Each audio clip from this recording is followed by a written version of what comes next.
राधे राधे दोस्तों। आज हम आपको सुनाएंगे भाग्य का लिखा एक बदनसीब रानी की कहानी। अगर आप हमारे चैनल पर नए हैं तो प्लीज हमारे चैनल को सब्सक्राइब करें, वीडियो को लाइक करें और शेयर करें। बहुत समय पहले की बात है। एक नगर में एक राजा राज्य करता था। राजा बहुत ही नेक दिल और दयालु था। एक दिन की बात है, राजा शिकार खेलने के लिए जंगल में गया। शिकार खेलते खेलते राजा जंगल में बहुत दूर तक निकल गया। अचानक से मौसम खराब हो गया। आंधी तूफान आ गया और आंधी तूफान में कुछ भी नजर नहीं आ रहा था। राजा के सभी सिपाही और उसके साथी बिछुड़ चुके थे। दिन ढलते ढलते राजा को अब वापस जाने की चिंता होने लगी, लेकिन राजा जो तूफान की वजह से रास्ता भटक चुका था। अब इस हालत में राजा वापस तो नहीं जा सकता था और वहाँ जंगल में जंगली जानवरों से भरा हुआ था। अब राजा की मजबूरी थी कि जंगल में ही रात बितानी पड़ेगी। इसलिए राजा किसी सुरक्षित जगह की खोज करने लगा और चलते चलते राजा एक जगह पर पहुंचा तो उसने देखा वहाँ धुआं उठ रहा है। राजा ने सोचा धुआं उठ रहा है तो जरूर इस जंगल में कोई इंसान रहता होगा। इसलिए राजा आगे गया तो देखा वहां पर एक झोपड़ी थी। वह राजा झोपड़ी का दरवाजा खटखटाने लगा और दरवाजा खटखटाने की आवाज लगा सुनी तो अंदर से एक व्यक्ति बोला, कौन है? तब राजा कहने लगा कि मैं एक मुसाफिर हूँ। बाहर मौसम बहुत खराब हो चुका है और मुझे रात भर सर छुपाने के लिए जगह चाहिए। झोपड़ी का दरवाजा उस बुजुर्ग व्यक्ति ने खोला। वह बूढ़ा व्यक्ति बाहर आया। वह बड़े ही सम्मान के साथ राजा को अंदर ले गया। वह बूढ़ा आदमी और उसकी एक बेटी थी जो देखने में बहुत सुंदर थी। दोनों बाप बेटी इस जंगल में रहते थे और वह आदमी जंगल से लकड़ियां काटकर नगर में जाकर बेचता था। इसी तरह से उनका गुजारा चलता था। और जो उस बूढ़े की बेटी थी वह बहुत ही सुंदर थी। उसने राजा के लिए बहुत अच्छा खाना बनाया। बहुत ही साधारण खाना था लेकिन स्वादिष्ट बहुत था। इसके बाद राजा के लिए उन्होंने बिस्तर लगाया। जैसी भी झोपड़ी में सुविधा थी उन्होंने उसे और अच्छा करने की कोशिश की। बूढ़ा आदमी और उसकी बेटी ने राजा की बहुत ही अच्छे से सेवा की। झोपड़ी में रात गुजारने के बाद जो सुबह उनका धन्यवाद करके राजा अपने महल वापस आ गया। लेकिन राजा को अब उस बूढ़े लकड़हारे की बेटी जो पसंद आ गई थी। राजा उस पर मोहित हो चुका था। अब राजा को वह लड़की बार बार याद आ रही थी जिसने उसे एक परदेसी मुसाफिर समझकर उस राजा का इतना ख्याल रखा था। राजा की शादी एक जो उसके नगर का जो मंत्री था उसी की बेटी से होने वाली थी। मंत्री की बेटी बहुत ही घमंडी और चालाक थी और मंत्री भी बहुत ही दगाबाज और धोखेबाज था। लेकिन राजा के आगे अभी यह साबित नहीं हुआ था। राजा उन्हें सही समझता था। राजा ने मंत्री की बेटी से अब सोचा कि उससे मैं शादी नहीं करूंगा। उसे तो उस लकड़हारे की बेटी पसंद आ गई थी।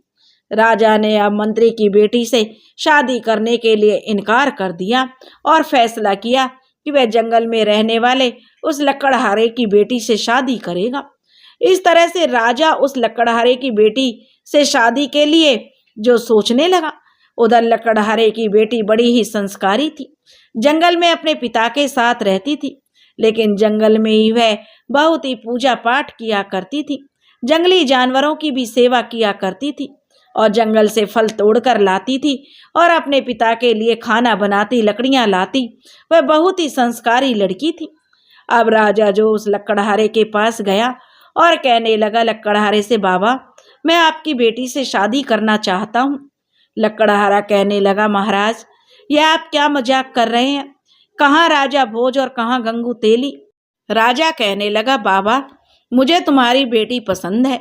यह बहुत ही संस्कारी है, मुझे बहुत ही भा गई है, इसलिए मैं आपकी बेटी से शादी करना चाहता हूँ। राजा की बात सुनकर लकड़हारा बोला, महाराज कौन नहीं चाहेगा कि उसकी बेटी रानी बने? यह तो मेरे बदनसीब बाप के बड़े अच्छी बात है कि मेरी बेटी जो महलों की रानी बनेगी। अब जो लक्कड़हारा अपनी बेटी का विवाह राजा के साथ कर देता है और राजा लक्कड़हारे की बेटी से शादी करके उसे महल में ले आता है। अब लक्कड़हारे की बेटी रानी बन गई थी। अब उधर मंत्री जो था राजा का, उसको इस बात का बहुत दुख हो रहा था कि उसकी बेटी से शादी करने के लिए राजा ने मना कर दिया। जो लक्कड़हारे की बेटी थी वे महल में आकर भी बहुत ही पूजा पाठ करती, दासियों के साथ भी बहुत अच्छा व्यवहार रखती, सब रानी को बहुत पसंद करते थे। अब रानी की जो चर्चा चारों तरफ होती कि रानी कितनी अच्छी है, यह देखकर मंत्री और मंत्री की बेटी जल भुन जाते थे। अब मंत्री इस मौके की तलाश में रहने लगा कि राजा अपनी रानी के साथ जो बड़े मजे से रह रहा है, इसने मेरे साथ बहुत गलत किया है, मेरी इस बेटी से शादी के लिए मना करके। अब राजा रानी तो बहुत ही अच्छे से अपना जीवन गुजार रहे थे। धीरे धीरे 1 साल बीतने पर राजा के यहाँ पर एक लड़की का जन्म हुआ। राजा बहुत खुश हुआ कि और नगर में भी जो बहुत ही जश्न मनाया गया राजकुमारी के जन्म लेने पर। राजा रानी बहुत खुश थे क्योंकि उनके घर में पहली संतान थी। इसी तरह अब कुछ समय और बीता। अब जो रानी ने दूसरी बेटी को जन्म दिया। अब राजा की 2 बेटियां हो चुकी थी। दोनों बेटियां अपनी माँ की तरह बहुत ही खूबसूरत थीं। एक दिन राजा को जो मंत्री बोला, महाराज एक बात आपसे कहनी है। महाराज बोले, हाँ हाँ मंत्री जी बताइए क्या कहना है। तब मंत्री बोला, महाराज राज्य का राजपाट चलाने के लिए एक बेटा जरूर होना चाहिए, इसलिए मेरा सुझाव है कि आप दूसरी शादी कर लीजिए ताकि आपको दूसरी रानी से पुत्र प्राप्त हो सके। इस रानी से तो आपको बेटियां ही प्राप्त हो रही हैं। राजा ने जो मंत्री की बात को इनकार कर दिया और कहने लगे, मंत्री जी मेरी राजकुमारियां किसी राजकुमार से कम नहीं हैं। मैं अपनी बेटियों को अच्छी परवरिश दूंगा। और लड़कियां भी जो थीं राजकुमारियां अपनी माँ से बहुत अच्छे गुण संस्कार सीख रही थीं। अभी तो वो बहुत छोटी थी, लेकिन कहते हैं माँ बाप के गुण बच्चों में आते हैं। अब मंत्री ने देखा कि उसकी बेटी की शादी राजा से अब नहीं हो सकती, क्योंकि उसने यही सुझाव दिया था कि बेटे की चाहत में राजा उसकी बेटी से विवाह कर लेगा। लेकिन मंत्री को अब सारे रास्ते बंद नजर होते हुए दिखाई देने लगे। अब उसकी बेटी की शादी राजा से नहीं हो सकती, तो उसने धीरे धीरे सेनापति और बाकी मंत्रियों को अपने षड्यंत्र में शामिल कर लिया। अब वह राजा के खिलाफ षड्यंत्र रचने लगा था। एक दिन की बात है, एक दिन धोखे से जो मंत्री ने रानी के कमरे में सांप छोड़ दिया ताकि सांप रानी को डस ले और रानी की मौत हो जाएगी तो वह अपनी बेटी का विवाह राजा से कर देगा। अब उसने षड्यंत्र रचा और सांप को रानी के कमरे में छोड़ दिया। रानी बेचारी बहुत ही सीधी सादी थी, क्योंकि वह तो जंगलों में रही थी। लेकिन कहते हैं कि जंगली जानवर किसी के सगे नहीं होते, वो तो जानवर हैं, उनमें इतनी बुद्धि कहाँ है। अब सांप जैसे घूम रहा था, घूमता रहा रानी के पलंग के चारों तरफ। कहते हैं कि सांप तो बेचारा रानी को नहीं डस रहा था, लेकिन रानी जैसे ही जो पलंग से नीचे उतरने लगी, झट से सांप रानी के पैर के नीचे आ गया और सांप दब गया। दबने के कारण सांप ने जो डंक मार दिया, क्योंकि सांप बहुत ही विषैला था। कहते हैं सांप दबकर ही डसता है। अब रानी को डस लिया तो रानी की मौत हो गई। अब दोनों राजकुमारियां जो बिना माँ की हो गईं। अब तो बहुत ही छोटी थी दोनों राजकुमारियां, लेकिन राजा जो रानी से बिछड़ने का राजा को बहुत गम था। ऐसे ही धीरे धीरे कुछ दिन बीते तो सेनापति ने राजा से कहा, महाराज दोनों राजकुमारियां बहुत छोटी हैं, अब आपको फिर से दूसरी शादी कर लेनी चाहिए। लेकिन राजा ने कहा, नहीं, मैं दूसरी शादी नहीं करूंगा। जब मंत्री ने देखा कि उसकी दाल यहाँ भी नहीं गल रही है, तो अब मंत्री ने जो रसोइया था राजा को, उसको भी अपने साथ मिला लिया और राजा को जो खाना बनाता था उसमें जहर मिला दिया, जिसके कारण राजा की भी मौत हो गई। फिर मंत्री ने राजगद्दी पर कब्जा कर लिया। अब राजा की एक पुरानी और वफादार दासी थी जो यह सब कुछ देख रही थी। उसे अब इस बात का एहसास हो गया कि मंत्री ने रानी और राजा को तो मौत के घाट उतरवा दिया, अब यह राजकुमारियों को भी मरवा देगा। इसलिए वह दासी उन दोनों छोटी राजकुमारियों को लेकर रात के अंधेरे में जो उस राजमहल के दूसरे रास्ते से जंगल की तरफ निकल गई। और इस तरह से वह बेचारी दासी जो उन बच्चियों को बचा कर ले गई। अब वहाँ एक जो राजा था, नेक दिल था, बहुत ही प्रजा पालक था, अपने प्रजा को अपने पुत्र की समान प्रेम करता था। अब उसकी जगह एक बेरहम और लालची मंत्री के रूप में राजा प्रजा को मिल गया था। दासी लड़कियों को लेकर जंगल में चली गई और उनका वहाँ पालन पोषण करने लगी। समय अपनी गति से गुजर रहा था। अब धीरे धीरे दोनों राजकुमारियां जवान हो चुकी थी। इसी दौरान एक दिन जो दासी थी बहुत बीमार हो गई। जब उसने देखा कि अब उसका अंत समय नजदीक है, तो उसने दोनों लड़कियों को अपने पास बुलाया और उन्हें बताया कि असल में वो दोनों राजकुमारियां हैं और उनके माँ बाप के साथ क्या हुआ था, कैसे मंत्री ने उनके माँ बाप को मरवा दिया और वह उन्हें बचा कर लाई थी और खुद राजा बन गया। वह सब जो उस बूढ़ी दासी ने राजकुमारियों को बताया। उसके बाद जो दासी थी वह स्वर्ग सिधार गई। अब दासी के मरने के बाद दोनों बहनें बिल्कुल अकेली रह गईं। दोनों अपने माता पिता को खूब याद करती थी, बहुत ही रोती थी, लेकिन अब कुछ नहीं हो सकता था। दोनों बहनें अपनी माँ पर गई थी, उनमें संस्कार कूट कूट कर भरे थे। दोनों बहन उसी झोपड़ी में रहती, सुबह उठती, झोपड़ी की सफाई करती और एक लोटा जल सूर्य नारायण को देती और पूजा करती और अपने दुखों से जो मुक्ति पाने की प्रार्थना करती। इस तरह उनके दिन बीत रहे थे। एक दिन की बात है, एक राजकुमार जंगल में शिकार खेलने के लिए आया। राजकुमार का दोस्त भी उसके साथ था। वह दोस्त मंत्री का बेटा था, जो उस राजकुमार का मंत्री था।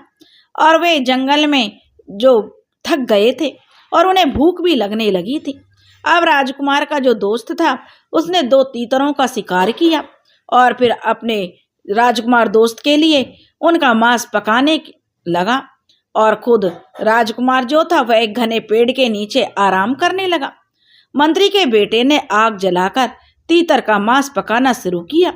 तभी उस मंत्री के बेटे की नजर सामने एक झोपड़ी पर पड़ी, जहां पर एक बहुत ही सुंदर सी लड़की खड़ी थी। वह मंत्री के बेटे को बड़ी हैरानी से देख रही थी। वह लड़की सोच रही थी, आज जंगल में ये लोग कौन आ गए हैं। जब मंत्री के बेटे ने भी उसे देखा तो वह भी उसे देखकर हैरान रह गया कि इस वीरान घने जंगल में इतनी सुंदर लड़की कहाँ से आ गई। मंत्री का बेटा उस लड़की के पास गया और उसे अपने बारे में सारी जानकारी दी। इतने में ही उसे कुछ जलने की बू आने लगी। मंत्री का बेटा भागकर वापस आया तो देखा जो मांस वह पका रहा था वह जल चुका था। अब तो वह बहुत परेशान हो गया कि अब उसका दोस्त राजकुमार भूखा रहेगा तो वह उसे खाने के लिए क्या देगा। फिर वह लड़की कहने लगी कि देखो, मैं तुम्हारे लिए यह तीतर पकड़ देती हूँ। फिर उसने तीतर पकड़कर उस मंत्री के बेटे को दे दिया और जो राजकुमार जो था वह बहुत देर से मंत्री के बेटे का इंतजार कर रहा था। सोच रहा था, मेरे दोस्त ने इतनी देर क्यों लगा दी, पहले तो कभी वह इतनी देर नहीं लगाता था। मंत्री का बेटा उधर उस लड़की ने तीतर पकड़कर उसका मांस भी पका दिया और मंत्री के बेटे को दे दिया। मंत्री का बेटा जब पका हुआ मांस लेकर वापस आया तो राजकुमार ने पूछा, मित्र तुम कहाँ रह गए थे, इतना समय हो गया। और जब राजकुमार को मंत्री के बेटे ने वह पका हुआ मांस खाने को दिया तो जब राजकुमार ने वह मांस खाया तो हैरान रह गया और मंत्री के बेटे से पूछा, मित्र आज तुमने इतना स्वादिष्ट मांस कैसे पका लिया, आज से पहले तो तुम्हारे हाथ में इतना स्वाद नहीं था। तब मंत्री के बेटे ने उसे यह बताया कि यहाँ से थोड़ी दूरी पर एक झोपड़ी है, वहाँ एक बहुत ही खूबसूरत लड़की रहती है। उस लड़की ने यह मांस पका कर दिया है, क्योंकि मैं तो सिर्फ उसे देखता ही रह गया हूँ। दूसरी तरफ जो वह बड़ी राजकुमारी थी वो झोपड़ी पर थी और जो उसकी छोटी बहन छोटी राजकुमारी थी वह नदी पर कपड़े धोने के लिए गई हुई थी। और जब वह वापस आई तो बड़ी राजकुमारी ने उसे मंत्री के बेटे के साथ का सारा किस्सा बताया कि कैसे वह मुझे देखता रह गया था। तब छोटी राजकुमारी ने बड़ी राजकुमारी से कहा कि दीदी देखना, अब कुछ देर में वह लड़का राजकुमार को वापस लाएगा और तुम इतनी सुंदर हो कि राजकुमार तुम्हें पसंद कर लेगा, क्योंकि अब हमारा इस दुनिया में कोई नहीं है। और इस तरह से अगर राजकुमार तुम पर मोहित हो जाता है तो तुम उस पर से शादी कर लेना और यहाँ से चली जाना। हम कब तक दोनों बहनें इस निर्जन जंगल में रहेंगे? हमें भी अपना भविष्य सोचना है और उसके साथ चली जाना, लेकिन उसे मेरे बारे में कुछ मत बताना। बड़ी राजकुमारी ने यह बात सुनी तो कहने लगी, नहीं बहन, मैं तुम्हें छोड़कर कैसे जा सकती हूँ। तब छोटी राजकुमारी बड़ी बहन को समझाते हुए बोली, दीदी मैं तुम्हारे पीछे पीछे ही आऊंगी, लेकिन हमारा यह रिश्ता अब इस दुनिया के सामने नहीं आना चाहिए। देखा, वो दासी थी जिसे वो माँ ही कहती थी, उन्होंने बताया ना कि हमारे जो माता पिता को किस षड्यंत्र के कारण जो मौत के घाट उतार दिया था, इसलिए मैं नहीं चाहती कि हमारा रिश्ता दुनिया के सामने आए। और कहते हुए छोटी बहन बाहर चली गई। और जब वह वापस आई तो वह जो जंगल में से छोटे छोटे फूल सफेद रंग के थे काफी सारे तोड़ कर ले आई थी और अपनी बड़ी बहन को देते हुए बोली कि जब राजकुमार तुम्हें लेकर यहाँ से जाएगा तो तुम सारे रास्ते यह फूल एक एक करके गिराती रहना। इस तरह से मैं इन फूलों का पीछा करते हुए तुम तक पहुंच जाऊंगी। सारी बात समझाने के बाद छोटी बहन झोपड़ी से बाहर निकलकर एक पेड़ के पीछे छुप गई। थोड़ी देर में ही उसने देखा राजकुमार मंत्री के बेटे के साथ वहां पर आ गया। जैसे ही उसकी नजर बड़ी राजकुमारी पर पड़ी तो वह उसे देखता ही रह गया और उस पर मोहित हो गया। और वह राजकुमारी से पूछने लगा, आप इस जंगल में अकेली क्यों रहती हो? राजकुमारी अपनी छोटी बहन ने जो उसे समझाया था वह बातें उसने छिपा ली और राजकुमार को बताने लगी और कहने लगी, मैं यहाँ पर अपने माता पिता के साथ रहती थी, लेकिन मेरे माता पिता की मौत हो चुकी है, जबकि मेरे पिता एक लकड़हारे थे। जंगल में लकड़ियां काटकर उन्हें बेचकर हम लोग गुजारा करते थे। कुछ दिन पहले ही मेरे पिता की भी मौत हो गई है। अब इस दुनिया में मेरा कोई नहीं है, इसलिए मैं अकेली रहती हूँ। राजकुमार ने जब यह सुना तो फौरन राजकुमारी के सामने राजकुमार ने शादी का प्रस्ताव रख दिया और राजकुमारी को अपने साथ चलने के लिए कहने लगा। अब बड़ी राजकुमारी उसके साथ जाने के लिए तैयार हो गई। चलते समय राजकुमारी ने एक गठड़ी उठा ली जिसमें छोटी राजकुमारी ने सफेद फूल भरकर दिए थे। राजकुमार ने अब बड़ी राजकुमारी को अपने साथ घोड़े पर बिठा लिया। वे लोग अब नगर की तरफ चलने लगे। रास्ते में बड़ी बहन एक एक करके वह सफेद फूल गिराती जा रही थी। दूसरी तरफ छोटी राजकुमारी जब पेड़ के बाहर निकली जो पेड़ की ओट में थी और उन सफेद फूलों का पीछा करने लगी। राजकुमार बड़ी बहन को लेकर सीधा महल में पहुंचा और अपने माता पिता के पास लेकर गया। उसने अपने माता पिता को सारी बात बताई और यह भी कहा कि वह इस लड़की से प्रेम करता है और इसी के साथ दूसरी शादी करना चाहता है। असल में जो राजकुमार था उसकी पहले से भी एक पत्नी थी, लेकिन वह बहुत ही घमंडी और नकचढ़ी थी। उसकी माँ भी उसी के साथ महल में रहती थी। वह अभी तक राजकुमार को कोई संतान सुख नहीं दे पाई थी। शायद इसलिए राजकुमार ने दूसरा विवाह किया था। जब उन दोनों को पता चला माँ बेटियों को कि राजकुमार दूसरी शादी करने वाला है तो उन्हें बड़ा ही गुस्सा आया, पर वे दोनों जानती थी राजकुमार जिस बात की ठान लेता है उसे करके ही रहता है। इसलिए दोनों माँ बेटियों ने शादी के लिए बनावटी खुशी का इजहार किया, लेकिन कहने लगी कि हम यह तो खुशी की बात है, राजकुमार फिर जो दूसरी शादी कर रहे हैं, हमें राजकुमार की शादी से कोई ऐतराज नहीं है। हम दोनों तो सौतन नहीं। जो राजकुमार की पत्नी जो बड़ी थी बोलने लगी, मैं तो इस लड़की को सौतन नहीं बल्कि बहन बनाकर रखूंगी। जब राजकुमार की पहली पत्नी को शादी से कोई ऐतराज नहीं था तो बाकी लोग भी राजी हो गए। और दूसरी तरफ छोटी बहन वह फूलों को पीछा करते हुए नगर में आ चुकी थी। पूरे नगर में उत्सव का माहौल बना हुआ था। छोटी बहन ने एक बूढ़ी औरत से पूछा, बुढ़िया माई बात क्या है? हर तरफ रौनक लगी हुई है। तो बूढ़ी अम्मा ने बताया कि हमारे राजकुमार को जंगल में एक बहुत ही सुंदर प्यारी सी लड़की मिली है और राजकुमार उसके साथ शादी करने वाला है, इसलिए हमारे नगर में उत्सव मनाया जा रहा है। फिर छोटी राजकुमारी ने उस बुढ़िया माई से पूछा, बुढ़िया माई क्या मुझे यहाँ पर कोई काम मिल सकता है? मैं गांव से आई हूँ, मेरे माँ बाप नहीं है, रहने के लिए भी कोई आसरा नहीं है। तब वह बूढ़ी माई कहने लगी, काम तो मिल सकता है बिटिया, क्योंकि आजकल महल में बहुत ही काम है और मैं भी वहीं पर जा रही हूँ। और ये बेटी, कुछ दिन पहले की मेरी बेटी का बीमारी के कारण उसका देहांत हो गया है। बुढ़िया ने छोटी राजकुमारी से कहा, और मुझे तुम्हें देखकर अपनी बेटी की याद आ रही है। तुम मेरी बेटी बनकर मेरे घर में रह सकती हो। असल में यह बूढ़ी औरत अपनी जवानी में महल में नौकरानी का काम करती थी। अब बुढ़ापे की वजह से वह यह काम छोड़ चुकी थी। राजकुमारी ने कहा, ठीक है अम्मा, मैं अब तुम्हारे घर में ही रहूंगी, लेकिन मैं काम करना चाहती हूँ। क्या तुम महल में मुझे कोई काम दिलवा सकती हो? बूढ़ी अम्मा ने कहा कि मैं जो राजकुमारी को लेकर महल की तरफ चल दी और कहने लगी, जहाँ हर तरफ खुशियों का माहौल था। बूढ़ी अम्मा जब उस राजकुमारी को महल में लेकर पहुंची तो सामने राजकुमारी, जो बड़ी राजकुमारी थी, उसकी शादी की तैयारियां चल रही थी और सामने राजकुमार की पहली पत्नी उन्हें आती हुई दिखाई दी। वह उस बुढ़िया माई को अच्छी तरह से जानती थी कि बुढ़िया माई पहले उसी महल में काम करती थी और उसकी दासी थी।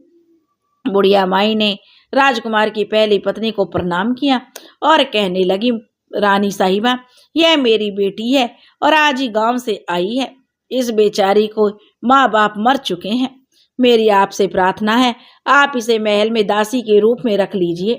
राजकुमार की पहली पत्नी ने छोटी बहन को बड़े ध्यान से देखा, फिर वह उसे लेकर के अपने कमरे में चली गई और कहने लगी, सुनो लड़की, तुम इतनी दूर से अपने गांव से यहाँ काम करने के लिए आई हो, तो मुझे लगता है तुम अपनी गरीबी मिटाने के लिए तुम्हें धन की आवश्यकता होगी।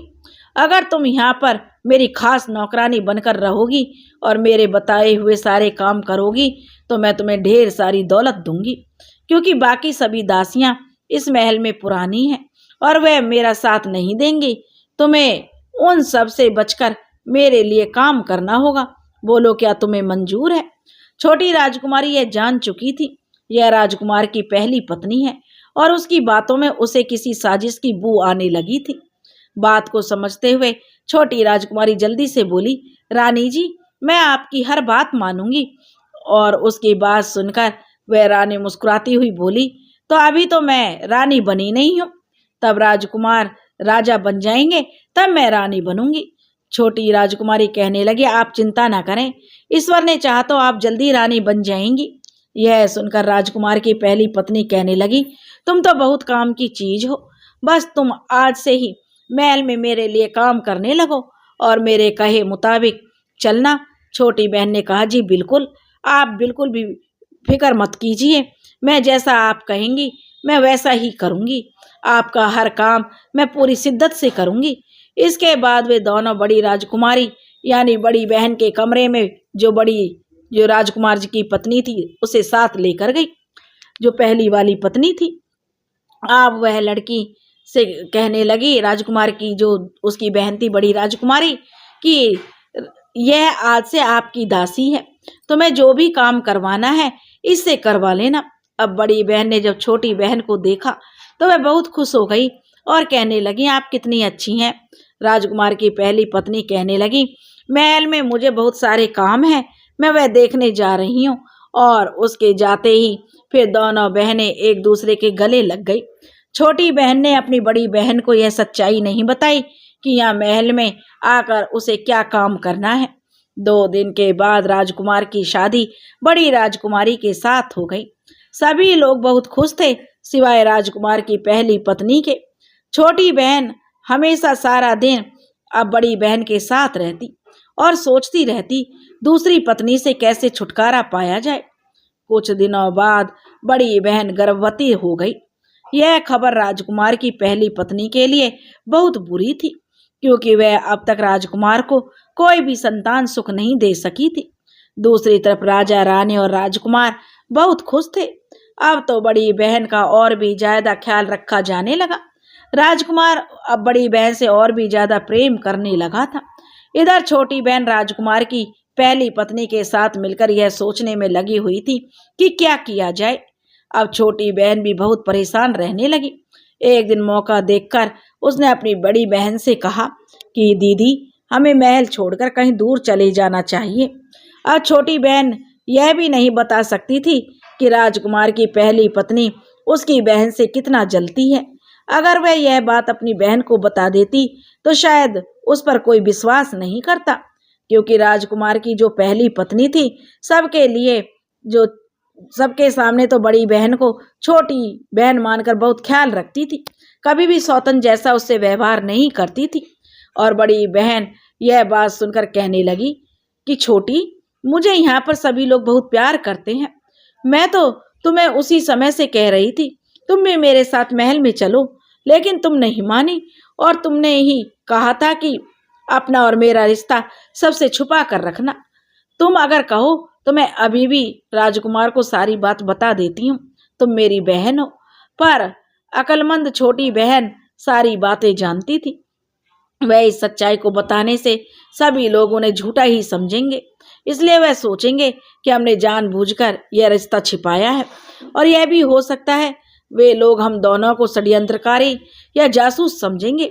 यह सब विचार करके छोटी बहन ने बड़ी बहन से कहा, नहीं, तुम अभी किसी को दीदी कुछ मत बताना।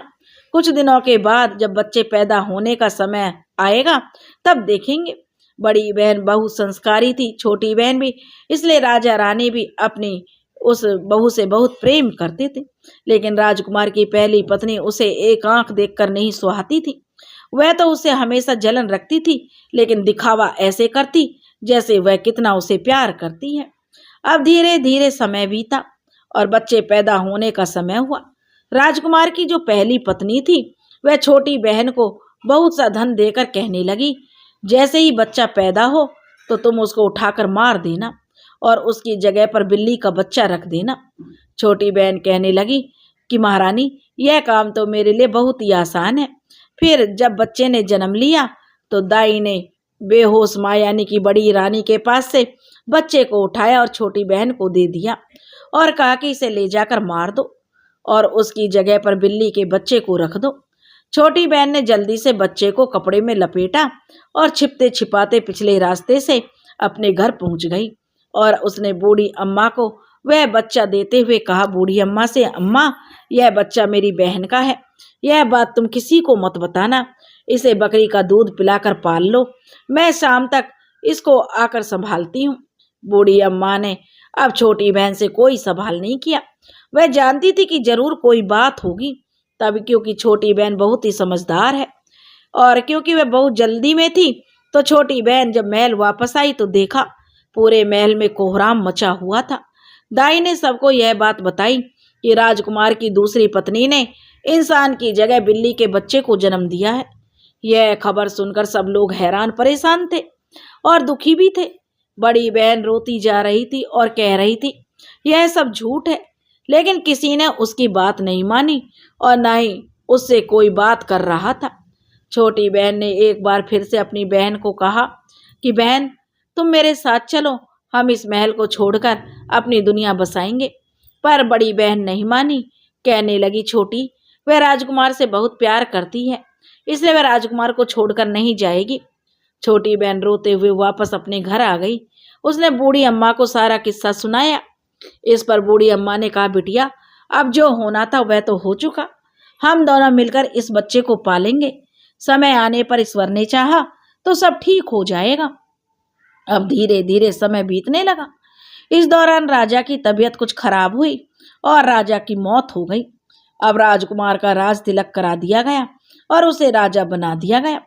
अब राजपाट की सारी जिम्मेदारी राजकुमार और दोनों रानियों ने ले ली। एक बार फिर से बड़ी बहन गर्भवती हुई।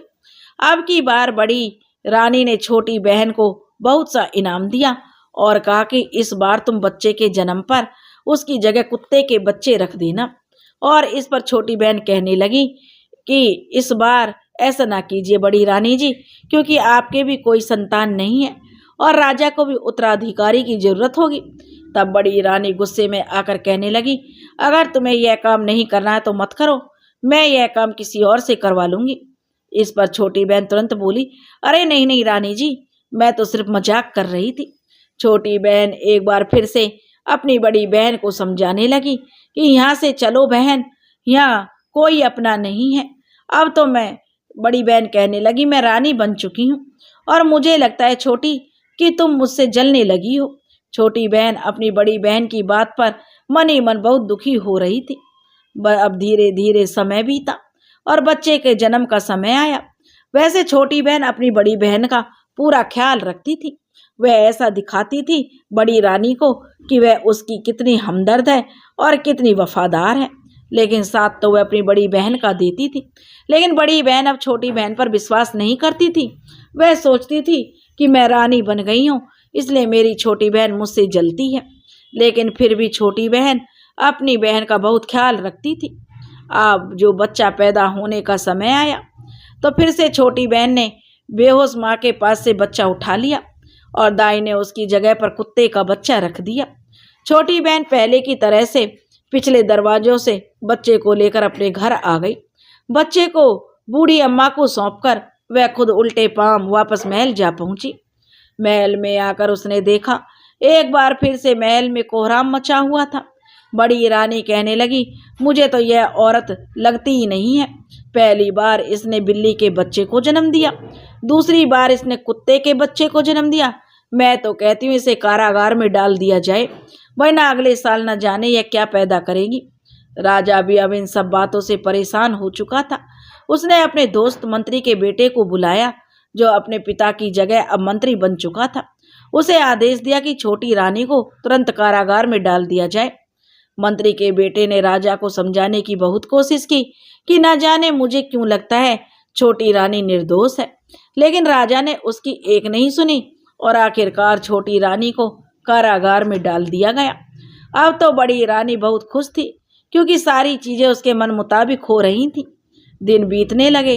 राजा को कभी कभी अपनी छोटी रानी की याद आती थी, पर साथ में जब उसे बिल्ली और कुत्ते के बच्चे के बारे में याद आती तो वह अपनी रानी से नफरत करने लगता था। दूसरी तरफ छोटी बहन ने बड़ी रानी से कहा कि अब उसकी शादी होने वाली है, इसलिए अब उसे यह महल छोड़कर जाना होगा, क्योंकि अब उसे गांव जाना है। अब रानी को दासियों की कोई कमी तो थी नहीं। छोटी बहन अब वहां से काम छोड़कर अपनी बूढ़ी माँ के पास आ गई, क्योंकि बूढ़ी माँ ने उसे अपनी धर्म की बेटी बना लिया था। और छोटी बहन भी बूढ़ी माँ को अपनी माँ की तरह प्रेम और स्नेह देती थी। और दोनों बच्चों को लेकर और बूढ़ी माई को लेकर अब छोटी बहन उसी जंगल में आ गई, जहाँ उस झोपड़ी में वापस आ गई जहाँ वो पहले रहा करती थी। अब दोनों बुढ़िया माई और छोटी बहन दोनों बच्चों को पालने लगी। धीरे धीरे 5 बरस का समय बीत गया। 5 साल बाद एक दिन राजा अपने मंत्री के साथ जंगल में शिकार खेलने के लिए आया था। राजा और उसका मंत्री दोनों अपने घोड़े को नदी के किनारे पानी पिलाने के लिए गए। अभी वह पानी पिला ही रहे थे। उनके घोड़े पानी पी रहे थे तो क्या देखते हैं कि वहां पर बड़े ही सुंदर 2 बच्चे आए, जिनके पास लकड़ी के घोड़े थे। आते ही वे दोनों बच्चे अपने लकड़ी के घोड़े को पानी पिलाने लगे और साथ में वह एक गाना भी गा रहे थे। काठ का घोड़ा लोहे की लगाम, चल पानी पी ले मेरे गुलाम। काठ का घोड़ा लोहे की लगाम, चल पानी पी ले मेरे गुलाम। अब राजा को यह सब देखकर बड़ी हैरानी हुई। वह उनके पास गया और उन बच्चों से पूछने लगा, बड़े प्यारे बच्चे हो, क्या लकड़ी के घोड़े बेटे पानी पीते हैं? क्या लोहे की भी कभी लगाम होती है? अब इस पर बच्चे कहने लगे, अगर एक औरत कुत्ते के बच्चे को और बिल्ली के बच्चे को जन्म दे सकती है तो एक ना एक दिन यह लकड़ी के घोड़े भी पानी पिएंगे। यह सुनकर राजा और मंत्री दोनों बच्चों की बात सुनकर हैरान रह गए। राजा ने बच्चों से पूछा, यह बात तुम्हें किसने सिखाई? इस पर बच्चे बोले, हमारी मौसी ने। राजा ने कहा, बच्चों, मुझे तुम्हारी मौसी से मिलना उनके पास लेकर चलो। बच्चे राजा और मंत्री को उसी झोपड़ी पर ले आए जहाँ कुछ सालों पहले राजा आया था और बड़ी राजकुमारी को अपने साथ ले गया था। राजा ने जब वहां पर अपने महल की पुरानी दासी को देखा तो वह चौंक गया और पूछने लगा कि लड़की, यह बच्चे कौन है और यह सब क्या मामला है? छोटी बहन ने राजा से कहा कि कुछ साल पहले यहाँ से जिस लड़की को आप लेकर गए थे महाराज, मैं उसी की बहन हूँ। मुझे इस बात का अंदेशा था कि राजमहल में अक्सर साजिशें की जाती हैं, षड्यंत्र रचे जाते हैं। राजा ने पूछा, तुम्हें पहले से यह अंदेशा क्यों था? तब छोटी बहन कहने लगी, हम भी कोई साधारण लोग नहीं हैं महाराज, बल्कि हम दोनों बहनें राजकुमारियां हैं। हमारे पिता भी आपकी तरह ही राजा थे। एक बार जंगल में शिकार खेलने आए थे और रास्ता भूलकर मेरे नाना के घर, जो कि एक लक्कड़हारे थे, उनके पास आसरा ढूंढते हुए आए और वहीं पर उनकी मुलाकात हमारी माँ से हो गई। वे दोनों एक दूसरे को पसंद करने लगे और फिर दोनों ने शादी कर ली। लेकिन महल में ना सिर्फ हमारी माँ के खिलाफ षड्यंत्र रचा गया, बल्कि हमारे पिता को भी उसका शिकार होना पड़ा था। और इस तरह से षड्यंत्रकारियों ने हमारे माता पिता को मार डाला। हमारे महल की एक दासी थी जो बहुत वफादार थी। हम दोनों बहनों को यहाँ पर ले आई थी। उसके बाद हम इस जंगल में रहने लगे थे। इसलिए मैंने अपनी बहन से कहा कि वह हमारे रिश्ते के बारे में किसी को न बताए। अगर महल में सब कुछ ठीक ठाक चल रहा होता तो मैं कुछ ही समय बाद सभी को सच्चाई बता देती। लेकिन महल में पहुंचते ही मुझे इस बात का पता लग गया कि बहुत ही जल्दी मेरी बड़ी बहन के खिलाफ भी साजिश होने वाली है, क्योंकि आपकी पहली पत्नी ने भाग्यवश मुझे ही यह सब काम करने के लिए चुना था। वह नहीं चाहती थी कि जिसके साथ मिलकर वो जिसके खिलाफ साजिश कर रही है, हम दोनों आपस में बहनें हैं। उसके बाद छोटी बहन ने शुरू से लेकर आखिर तक राजा को सारी बात बताई, किस तरह बड़ी बहन के बच्चों को कुत्ते और बिल्ली के बच्चों में बदला गया, और यह भी बताया कि दोनों बच्चे कोई और नहीं बल्कि आपके ही बेटे हैं। राजा ने दोनों बेटों को गले से लगा लिया और सभी की आंखों में आंसू बहने लगे। सारी सच्चाई जानने के बाद राजा को भयंकर गुस्सा आया। वह कहने लगा कि अब बड़ी रानी को नहीं छोड़ेगा। लेकिन छोटी बहन ने उसे रोक लिया और कहा, वह छोटी रानी की अपराधी है, तो पहले तो आप छोटी रानी को कारागार से निकालें, उसके बाद छोटी रानी को यह अधिकार दीजिए कि वह बड़ी रानी के लिए क्या सजा तय करे। राजा को उसकी यह सलाह बहुत अच्छी लगी। अब छोटी बहन यह अच्छी तरह से जानती थी कि उसकी बड़ी बहन बहुत ही नेक दिल और दयालु है। वह राजा की पहली पत्नी को माफ कर देगी, क्योंकि सजा देने में भी वह समय वापस नहीं आ सकता जो छोटी रानी ने कारागार में गुजारा था। राजा ने अपने दोनों बच्चों को घोड़े पर बिठाया। फिर राजा ने मंत्री को आदेश दिया कि वह छोटी राजकुमारी को अपने घोड़े पर बिठा ले, क्योंकि राजा ने यह बात भांप ली थी कि मंत्री की नज़रों में राजकुमारी के लिए प्रेम उमड़ रहा था। उसके बाद वे सभी महल में पहुंच गए तो राजा ने सबसे पहले बड़ी रानी को जो बेड़ियां पहना दी और खुद जाकर कारागार से छोटी रानी के सामने हाथ जोड़कर माफी मांगने लगा और कहने लगा, रानी साहब, मुझे माफ कर दो, मुझसे बहुत बड़ी गलती हो गई। अब मुझे सारी सच्चाई पता चल गई है और मैं तुम्हें आज़ाद करने के लिए आया हूँ। छोटी रानी को कैद से निकाला गया और बड़ी रानी को उसके सामने पेश किया गया। मंत्री ने सबके सामने एक बार फिर से सारी सच्चाई बयान की। छोटी रानी को जब उसके बच्चे और छोटी बहन मिल गई तो वह उनके गले लगकर रोने लगी। और फिर राजा ने कहा, रानी, आज तुम्हें अधिकार है, तुम बड़ी रानी को जो सजा दो वह मंजूर है। मगर छोटी रानी ने यह कहकर उसे माफ कर दिया कि गुजरा हुआ समय वापस नहीं आ सकता, और दूसरा, यह सब मेरे भाग्य में लिखा हुआ था, इसलिए मैं इसे कोई सजा नहीं दूंगी। जब बड़ी रानी, जो कि थर थर कांप रही थी, यह बात सुनी तो रोते हुए छोटी रानी के पैरों में गिर पड़ी और कहने लगी, बहन, मुझे माफ कर दो, मुझसे बहुत बड़ा जो षड्यंत्र रचा मैंने, तुम्हारे खिलाफ बहुत बड़ा पाप किया मैंने, और यह तुम्हारा बहुत बड़ा उपकार है जो तुमने मुझ पर माफ कर दिया। अब तो पूरे महल में उत्सव मनाने की तैयारियां होने लगी। इस मौके पर मंत्री ने राजा के सामने जो अपनी छोटी राजकुमारी थी उससे शादी करने का प्रस्ताव रखा।